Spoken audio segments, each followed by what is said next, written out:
Hey, what's up, turtles? Krik here with Black Owl Outdoors. Before I get into today's video, I just want to give a little background and setting of where we are. This past week, Stony and I had friends visiting from out of town. They decided to take an impromptu camping trip, but they didn't really have any equipment, so we threw a whole bunch of stuff into the cars and came out and camped for the night. Actually, the one gal, it was her first time sleeping outdoors. That's always exciting, being with someone, you know, when they're experiencing something for the first time. But moving on, the reason we're doing this video is because I want to share with you a tent, the big Agnes Jack Rabbit SL1, which was sent to us from Sierra Trading Post. And Sierra Trading Post has been a long-time supporter of Black Owl. And if you're unfamiliar with Sierra Trading Post, they're basically like an online retailer that have a lot of overstocked or colors that didn't sell, or last year's model for like all types of outdoor pursuits. I can't even list them all. But you really get good deals with them, and this tent was a really good deal for them. So without further rambling, let's get into this big Agnes tent. All right, so here's the tent and everything that came with it.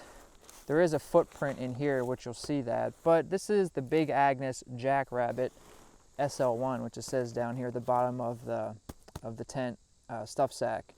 And basically it's an ultralight one-person tent. Packed weight, it's about 3.5 pounds.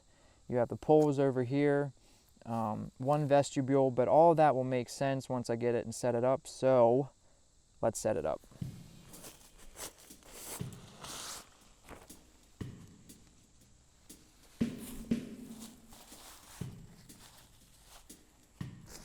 This tent full price from Big Agnes was right around $320, and the discounted price on Sierra Trading Post was like $110 cheaper than that.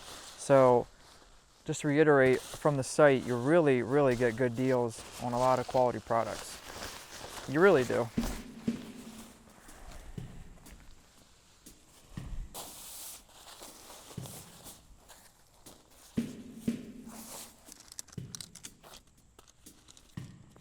So I got the tent body down, sitting on top of the footprint. The next step is to get the tent poles out, and I want to show you the tent poles because this design of this tent and the poles are one of the reasons why I liked it. I'm going to go over all the key features of why I liked this tent specifically, because I don't believe it's being manufactured anymore in this capacity or at all. But the features I'm going to point out are the most important reasons of why I chose this tent. So you have basically one entire pole. There's a hub here and a hub here, which makes it really nice for setup.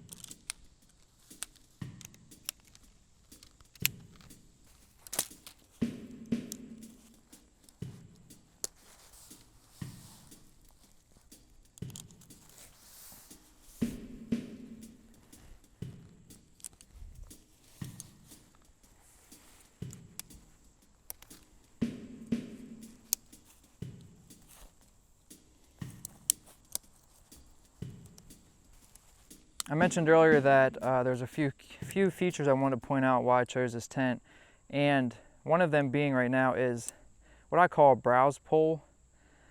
Basically, it's just going to give you a little more headroom and open up a certain part of the tent.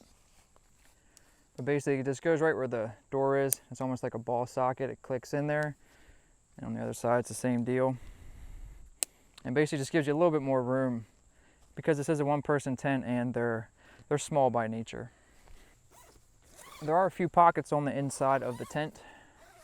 It is compatible for a gear loft or attic, whatever term you use for that. But here's one pocket, and there is another one on the other side as well. And it's kind of nice having pockets that are up off the ground of the tent, because it can kind of crowded in your sleeping space. So this is kind of neat feature. Before I get the rain fly on, I want to touch on a few things real quick. You can see how fast that went up, and the tent body just connects to the poles via these clips. Really nice, convenient, really easy, secure, you know, super user friendly. As before I said, this is a hub design. So you have the poles coming into this hub right here. This is this really strong plastic hub. And these poles are DAC aluminum. I believe they're Featherlight press fit, strong and light. So the tent comes with 8 stakes And I do believe you could use more for this, and I'll show you that once I get it up and go over the guidelines. But they also come in with their own stuff sack. And one of the other reasons I do really like this tent and chose this is because of the colors. They're more neutral and earth tone, which I like. So I just want to make sure the footprint is secure with the tent. And go through both of these little loops.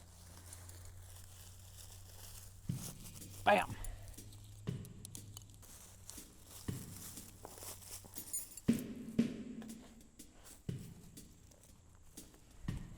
All right, let's get this here rainfly out.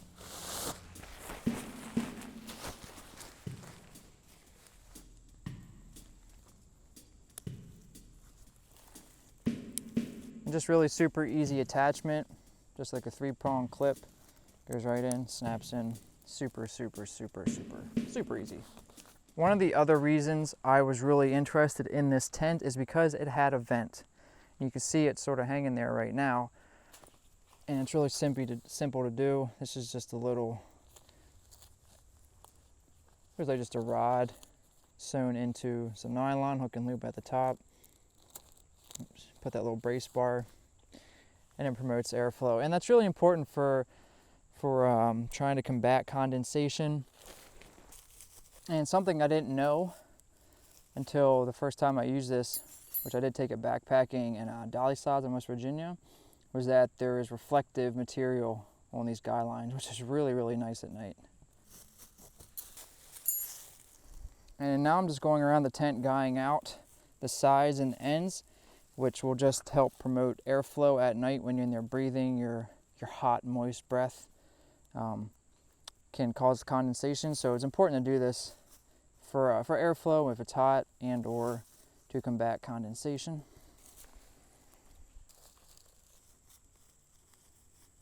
Yeah, I did mention earlier that there were only 8 stakes and that you had potential to use more. And you can see that here, there's a guy line hanging here and another one right here. So only 8 were included. You have 2 more. I have yet to use these 2 right here. Anytime I've used this tent, I never felt like it was necessary. It's been pretty secure with as is, but just wanted to mention that. Because this is a 1-person tent, and especially ultralight backpacking, there's only 1 door and 1 vestibule. And the vestibule is just big enough for me to put my, backpacking bag, depending what trip it was or is. It's just enough to cover it. It's not that big, and I wish it was a little bit bigger, but that's just the trade-off for having an ultralight tent. So there's a toggle right in frame, and I'm rolling up the tent just to show you, depending on the weather, your mood, all of that, you can roll up the door and toggle it open. And if this doesn't suit your need, you could also unhook it from the stake down here and continue rolling.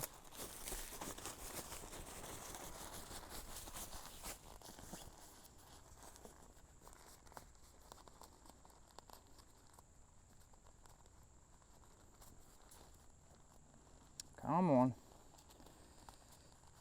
It wants to go. There. And another toggle, and then you can see from the front of the tent, you get a wide open view, you get a lot of airflow, and it's just really nice if it's, agreeable weather at the moment. Nice little feature. The zippers are really smooth to use on the tent, on the door, excuse me. And just want to make comment that it's a pretty small door. It's not too small for me. I'm about 5'9", 5 feet 9 inches. And if my boots are wet and I'm trying to get in here, it's a little bit cramped, but again, that's the trade-off for having an ultralight 1-person tent. Now that the tent's all set up, you can see how it's pretty easy. And I just want to go over again the features that I really like about this tent, why I chose this tent, because this tent is not being made anymore. You still may be able to find them online, but to me, the features were more important than the specific, product name of this specific tent. The first feature I really liked about this was the color option. It was the maroon accents here in the tent, you could see, and just a subdued, almost, I don't even know what color you want to call this, but it's almost like a really light lime green mixed with white, I don't know. But the color was a big factor for me for choosing this tent. The second feature for why I really liked this tent and chose it was this browse pole, as I mentioned earlier. It just opens up this portion of the tent and just gives you a little more headspace if you're sitting inside of it. Because if you do spend a lot of time in this, it's raining, that little bit of space can make the difference between comfort and crazy. And the last feature why I chose this tent was this vent right here. Condensation is a big problem when you're camping a lot, so the more airflow you have, the better your rest will be, and the less work you have to do in the morning to dry out your potentially wet gear. That's all I have to really say about the tent at this time. I would like to thank Sierra Trading Post again for sending this really awesome backpacking tent over. It's served me really, really well on the backpacking trip I took it on. So if you have any questions of anything I went over, let me know. This is Krik signing out with Black Owl Outdoors. Later, turtles.